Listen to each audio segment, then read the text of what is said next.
Hello everyone, welcome back to our channel Jayanti's blog. কেমন আছো তোমরা সবাই? আশা করছি সবাই ভালো আছো, আর আমিও অনেক অনেক ভালো আছি। সকাল প্রায় 10টা মতো বাজে, এখন থেকে ব্লগটা স্টার্ট করছি।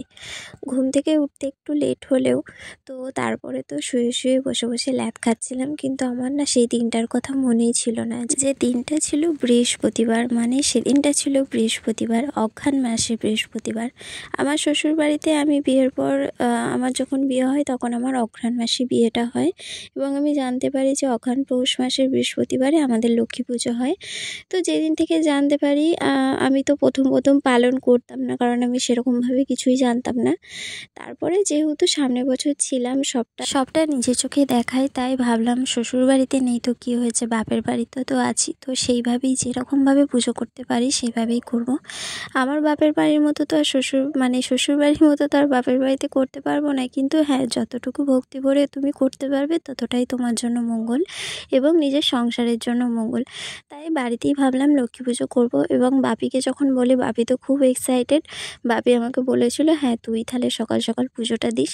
তোমরা জানো বাবাই মা দুজনেই পুজোটা দেয় সকালবেলা, বিশেষ করে বাপি।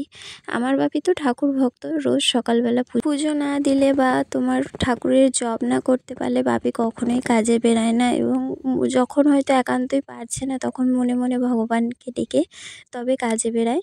তো সেদিনকে আমি ঠিক করলাম যে পুজোটা দেব। তাই সকাল বলতে কি, তখন প্রায় 10টা মতো বেজে গিয়েছিল, আর আমি স্নান টান সেরে চলে এসেছিলাম ঠাকুর ঘরেতে।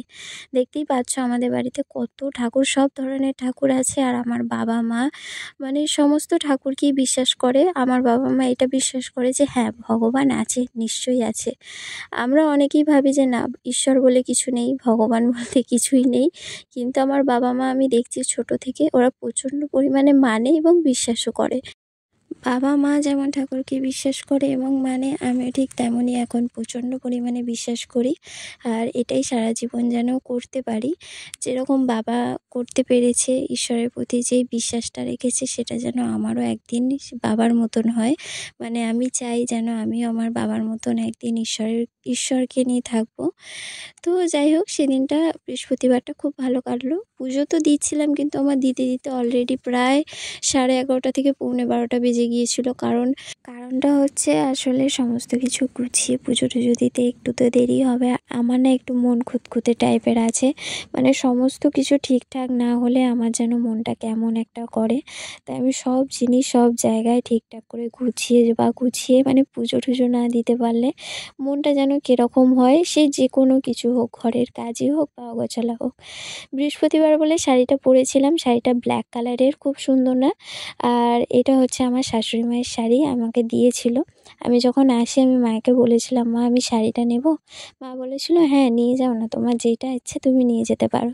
আর বিশ্বাস করো, আমি শাড়িটা পরে বেরিয়েছিলাম, সবাই আমাকে বলছিল, কিরে শাড়িটা কোথা থেকে পেয়েছিস, শাড়িটা কি সুন্দর, ছাপাটা খুব সুন্দর, কার শাড়ি? আমি বললাম আমারই শাড়ি, কিন্তু আমার শাশুড়ি মায়ের কেনা, শাশুড়ি মা কিনেছিল পরবে বলে, কিন্তু আমি নিয়ে চলে এসেছি।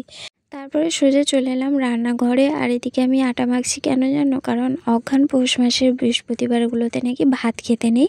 এটা আমি আর মা দুজনে যেহেতু খেয়ে আসছি, তাই এই নিয়মটা আমাকে এখানেও পালন করতে হবে।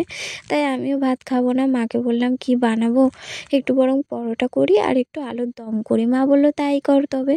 তো আমি এখানে নিজেই করছিলাম, আর মা বাড়ি ছিল না, মা গিয়েছিল গরুর কাছে। তোমরা জানো আমাদের একটা গরু আছে। মা গিয়েছিল সেখানে, আর আমি এখানে পরোটা আর আলুর তরকারিটা করছিলাম। আর তার আগে তোমাদের একটা কথা বলি, সেটা হচ্ছে খুব একটা খারাপ খবর সেই দিনটাই এসেছিলো। এসেছিলো বলতে কি, আমার যে ঠাকুমা, আমাদের মেজো ঠাকুমা, আমার ঠাকুমারা যে কটা যা আছে তার মধ্যে এখন 3টে ঠাকুমা বেঁচে আছে।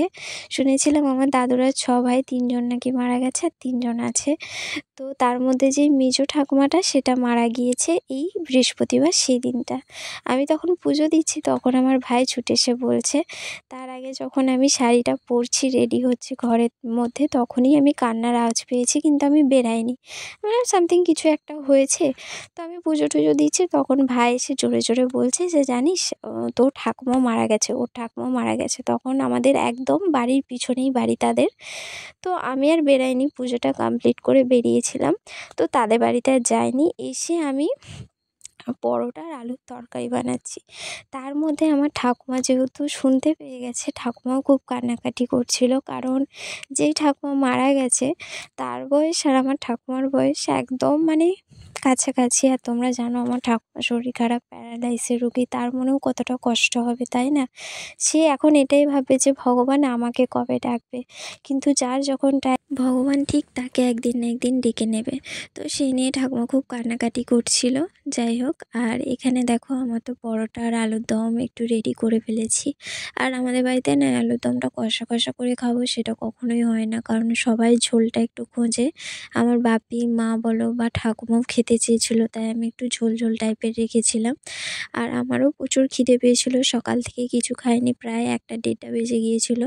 তো ভাবলাম চলো আমি আগে খেয়ে নিই। ওদিকে ঠাকুমাকে খাইয়ে গেছে পিসি, আর আমি ভেবেছিলাম যে ঠাকুমাকে একটা পরোটা আর আলুর তরকারিটা দেবো। ঠাকুমা আশাও করেছিল খাবে বলে, কিন্তু আমার অনেকটা করতে লেট হচ্ছিলো বলে তাই ঠাকুমা খেয়ে নিয়েছে।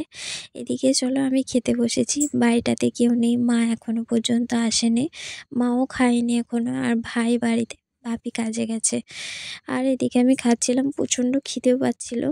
আর আমাদের বাড়িতে তো মানে নিয়ম আছে যে মানে যতক্ষণ না ঠাকুমাকে নিয়ে চলে যাচ্ছে তার আগে সবাইকে খেয়ে নিতে হবে।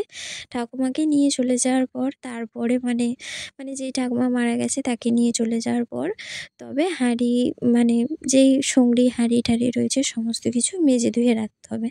তারপরে বিকেলবেলা আলতা পরার টাইম পাইনি কি, তখনও মানে সন্ধে হয়নি, একদম আদো আদো বিকেল। হাত মুখ ধুয়ে মনে পড়লো যে না আজকে তো আলতা পরাটা উচিত।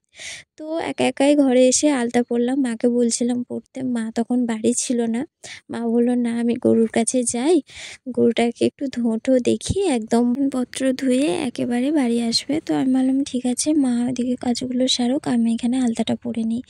আর আলতা পরতে কার না ভালো লাগে, আমারও ভালো লাগে, তাই আমিও আলতা পরে নিচ্ছিলাম। আমি কোনো ডিজাইন এই সমস্ত কিছু পছন্দ করি না, আমার এরকম সিম্পলই খুব ভালো লাগে। অনেকে দেখেছি পায়ে আলতা পরলে অনেক ধরনের ডিজাইন করে, কিন্তু আমার একেবারেই পছন্দ নয়। আমি একদম সাদামাটাই এরকম পছন্দ করি, একদম সিম্পল সরুভাবে পরলে।